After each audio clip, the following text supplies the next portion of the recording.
भारत में स्वास्थ्य सेवाओं में बेहतरी आई है, जिसके कारण लोगों की आयु लंबी होने लगी है। फिर भी कुछ बीमारियां 60 साल के बाद ही शुरू होती हैं, जिसमें प्रमुख है पार्किंसन।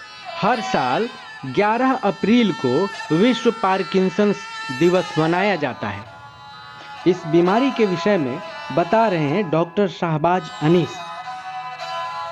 पार्किंसंस रोग एक ऐसी बीमारी है जो मस्तिष्क की बीमारी है और देखा गया है कि मस्तिष्क में कुछ कोशिकाएं ऐसी होती है जो डोपामिन नामक पदार्थ को निकालती हैं और डोपामिन की मात्रा ओवरऑल कम हो जाने से ये बीमारी देखी जाती है। इस बीमारी के लक्षण डोपामिन के कम होने से दिखता है।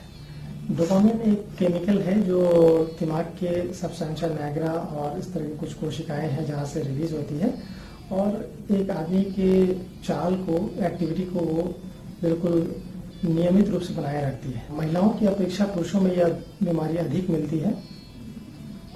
देखा जाए तो इस बीमारी का कोई ऐसा क्षेत्र विशेष नहीं है कि यह कहाँ मिलेगी और कैसे परिवारों में मिलेगी।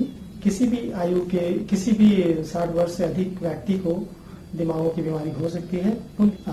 शुरुआती दौर में 17वीं शताब्दी में एक जेम्स पार्किंसंस नाम के न्यूरोलॉजिस्ट हुआ करते थे, जिन्होंने पहली बार ऑब्जर्व किया, देखा कि बुजुर्गों में एक साइड का हाथ पैर कम हिलता है जब वो चलते हैं और उनकी गति में धीमापन आ जाता है, उनके दैनिक कार्यों में धीमापन आ जाता है। जैसे एक नॉर्मल आदमी 10 मिनट में खाना खाता हो तो उन्हें 15 मिनट, 20 मिनट, 25 मिनट लग सकते हैं खाना खाने में। एक छोटा सा काम जैसे कि नहाना, जिसमें एक नॉर्मल आदमी को 5 से 7 मिनट लगते हैं, तो पार्किंसंस के रोगी में वही टाइम 10 मिनट, 15 मिनट से बढ़ करके 20 से 25 मिनट लग सकता है। रोगी बिल्कुल अकड़ जाता है, उसकी मांसपेशियां अकड़ जाती है, चलना फिरना मुश्किल हो जाता है, उनका सोचना मुश्किल हो जाता है, याददाश्त भी एडवांस पार्किंसंस डिजीज में जाने लगती है। पार्किंसंस के लक्षणों के बारे में बात करें तो पार्किंसंस के रोगी का भाव, जो चेहरे का भाव होता है, वो बिल्कुल शून्य हो जाता है। उनके चेहरे बिल्कुल एक्सप्रेशनलेस हो जाते हैं, ना वो हंसते हैं ना मुस्कुराते हैं, बिल्कुल एक जैसे दिखते हैं, बिल्कुल भावविहीन, बिल्कुल शून्य हो जाता है उनका चेहरा। मेडिकल टर्म्स में इसको मास्क फेसिस भी बोलते हैं। और भी लक्षणों को देखा जाए तो पार्किंसंस की बीमारी शुरू होने से पहले पेशेंट जो होते हैं, मरीजों के सूंघने की क्षमता चली जाती है। लगभग 5 से 10 साल पहले से उनको कब्जियत होती है। और इम्पॉर्टेंट बात बताना चाहूँगा दर्शकों को कि जो पार्किंसंस के रोगी हैं उनमें नींद कम आती है। अगर सोते हैं तो सोते वक्त उनके हाथ पैर चलते हैं, जिसको कि मेडिकल भाषा में हम आरबीडी बोलते हैं, REM बिहेवियरल डिसऑर्डर बोलते हैं। ऐसे रोगी को एक और सबसे बड़ी समस्या आती है उनके मूत्र रोग की समस्या, जैसे बार बार पेशाब का लगना, पेशाब लग जाता है, जैसे वो वॉशरूम जाना चाहते हैं, जाने से पहले ही कपड़े में पेशाब का हो जाना। और क्यों कपड़े में हो जाता है? क्योंकि वो जा भी पाते हैं, बहुत धीरे धीरे करके जाते हैं। एक तो वो चलते बहुत धीरे धीरे करके हैं, छोटे छोटे कदमों से चलते हैं, चलते वक्त झुक कर चलते हैं और थोड़ी सी भी ठोकर लगे, ठेस लगे तो वो गिर सकते हैं। मुड़ते वक्त भी बहुत धीरे धीरे करके मुड़ते हैं। तो देखा जाए तो पार्किंसंस के रोगी का बिल्कुल धीमापन हो जाता है आम जिंदगी में। हालांकि पार्किंसंस रोग का जड़ से कोई भी इलाज नहीं है, पर दवाइयों से बीमारी को नियंत्रित किया जा सकता है और मरीजों की ज़िंदगी को थोड़ा बेहतर बनाया जा सकता है। कई बार देखा गया है कि जब हम दवाई शुरू करते हैं तो दवाइयों के भी साइड इफ़ेक्ट होते हैं। जैसे कि हम दवाइयाँ शुरू करते हैं पेशेंट के, रोगी के धीमापन को कम करने के लिए, और साथ साथ उस दवाइयों का साइड इफ़ेक्ट ये होता है कि बीमारी जो रोगी मरीज़ हैं उनके हाथ में डांसिंग लाइक मूवमेंट होने लगता है।